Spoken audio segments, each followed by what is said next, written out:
خلاص كده القوارب خلصت ما شاء الله معايا، صحيه وحلوه جدا وهتعجبكم.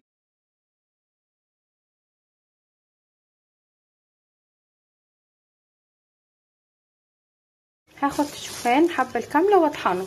هاخد كوبايتين شوفان مطحون. هحط حبايه من البيض، معلقه خميره، معلقتين زيتون، معلقه صغيره عسل ابيض.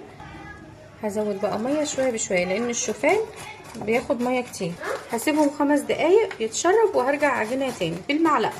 خلاص هاخد العجينه، دهنت الصينيه وخدت العجينه قسمتها لاربع الكور وحته صغيره. هنا بفرد العجينه وبعملها زي ايه قوارب. هنا العجينه ما شاء الله هتساعدك ان انت تعمليها قوارب. هنا بعد ما عملتها زي المراكب هحط فيها اللحمه المفرومه وافردها.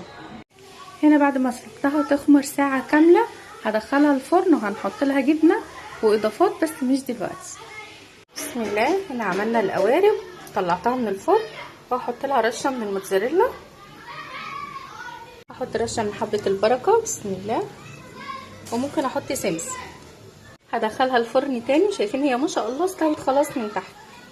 خلاص كده القوارب خلصت ما شاء الله معايا، صحيه وحلوه جدا وهتعجبكم. يا رب تكون الوصفة عجبتكم. انزلوا حطوا اللايك والاشتراك وفعلوا الجرس. مع السلامة.